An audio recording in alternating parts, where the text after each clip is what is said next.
एक लायक बेटा 21 पीढ़ी को, पूरा कुटुंब खानदान को तार देता है। एक लायक, और एक नालायक सारे कुटुंब खानदान को बदनाम बर्बाद भी कर देता है।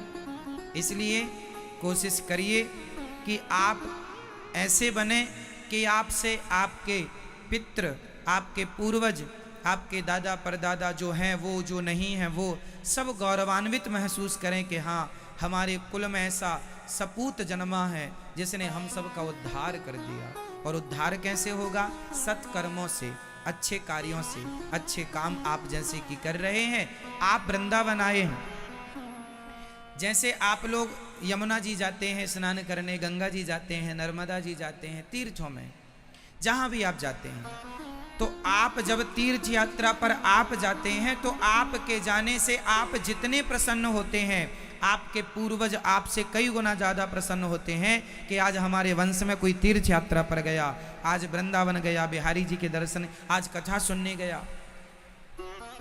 पूर्वज भी तृप्त होते हैं कि हाँ, हमारे वंश में कोई गया है, उसका दशांश पुण्य। अच्छा, जैसे आप लोग कहते हैं ना कि पिंडदान हम करते हैं, श्राद्ध तर्पण इत्यादि आप अपने पूर्वजों के लिए करते हैं, वो तो आप जानकर करते हैं ये हमारे पूर्वजों को मिले। आप भागवत जी की पोथी कराते हैं तो वो आप इसलिए भी कराते हैं कुछ लोग कि वो हम अपने पूर्वजों के लिए कराते हैं। पर एक बात याद रखो कि कोई पूर्वजों के लिए भले कुछ भी ना कराए, पर आपने जो पुण्य किया है वो आपके पुण्य का 10% आपके पूर्वजों के खाते में अपने आप ट्रांसफर हो ही जाएगा। इसलिए पुण्य करते रहो, उनको मिलता रहेगा। यदि किसी को आवश्यक है तो, जरूरत है तो।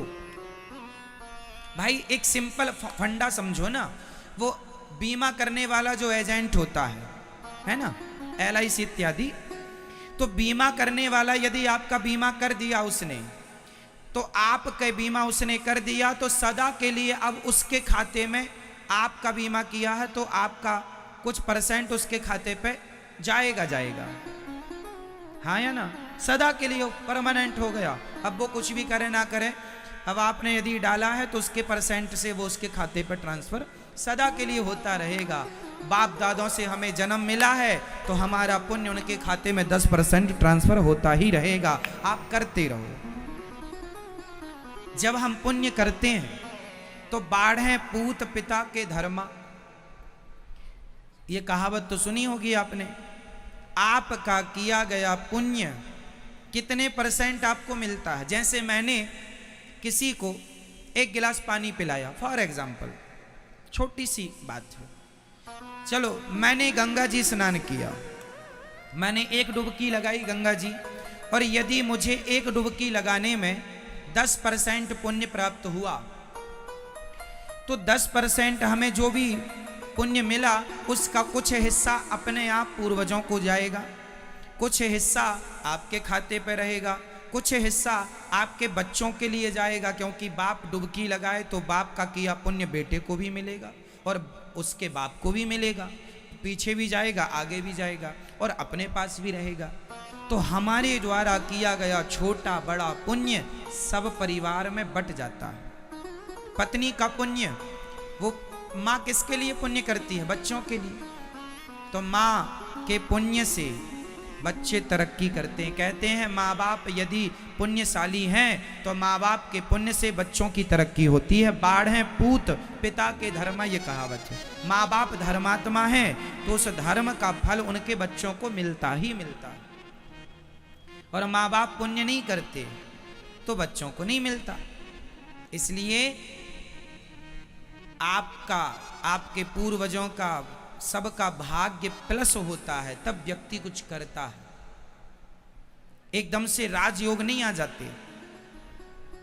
कोई व्यक्ति प्रधानमंत्री बन गया तो केवल उस प्रधानमंत्री व्यक्ति का ही पुण्य नहीं है, उसकी माँ का, उसके पिता का, पूर्वजों का, उसने जीवन में जो पुण्य किया सारा इकट्ठा हो गया, और उस पुण्य के बल पर व्यक्ति कोई बड़े पद पर, बड़ा नाम, बड़ी इज्जत, बड़ा काम करता है। सबके बस की बातें सब थोड़ी हैं कि सब कर लेंगे। हर काम सब नहीं कर सकता ना, क्यों?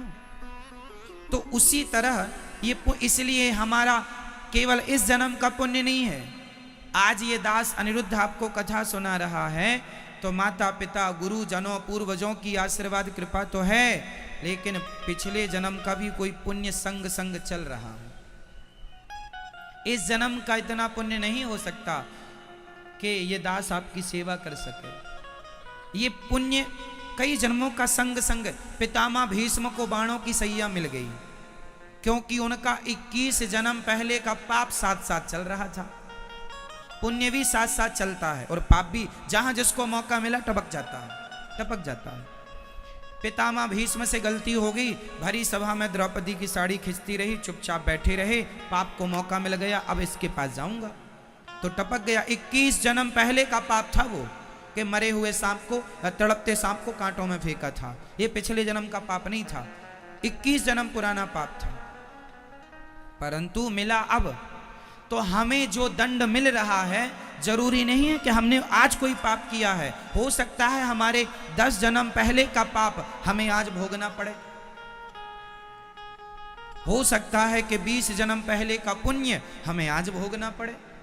इसलिए अभी तो हम समझदार हैं, हमें पता है क्या सही है क्या गलत है। इसलिए ये दास सदा आपसे कहता है पाप ना करो, पाप ना करो, इस जन्म में नहीं अगले जन्म नहीं अगले जन्म भोगना पड़ेगा। एक भी मछली को आपने मार डाला है तो उसके पाप का दंड भोगना पड़ेगा। एक भी मुर्गी को मारा है अपने स्वाद के लिए भोगना पड़ेगा।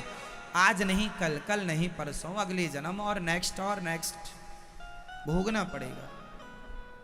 इसलिए आपसे प्रार्थना यही है कि कोई भी काम करने के पहले सोच लो कि ये सही है या गलत है, पाप है या पुण्य है, पाप पुण्य क्या है, धर्म अधर्म क्या है, इसका नॉलेज तो होना चाहिए। जिस महिला को नमक का भी अंदाजा नहीं है कि दाल में नमक कितना डालना है, सब्जी में नमक कितना डालना है, वो ठीक महिला नहीं है, मतलब उसे आइडिया नहीं है, बनाना नहीं जानती वो। कुल मिलाकर आपको ये तो पता होता है कि कितना नमक दाल में चाहिए, कितना नमक सब्जी में चाहिए, कुछ तो आइडिया है ना, इतना तो नॉलेज है आपको। तो इतना ये भी नॉलेज रखो कि क्या पाप है क्या पुण्य है, क्योंकि वो अपने को ही मिलना है। नमक ज्यादा होगा वो दाल भी अपने को ही खाना है, जो नमक कम हो गया वो कम नमक वाली भी अपने को ही खाना है। क्यों? जिसे ही अपने को ही खाना है, तो अपने को ही भोगना है, ना पड़ोसी भोगने आएगा, ना बाप भोगने आएगा, ना मां भोगने आएगी। सिंपल है। इसलिए ध्रुव जी के पुण्य से उनकी मां परम धाम को चली गई। ध्रुव लोक में 36,000 वर्षों के लिए ध्रुव जी महाराज ने राज्य किया। उनके भाई को यक्षों ने मारा, ध्रुव जी ने यक्षों को मारकर बदला लिया। मनु जी ने समझाया और कुबेर जी ने दिव्य उन्हें आशीर्वाद दिया। भगवत धाम को गए। बोलिए भक्त वत्सल भगवान की।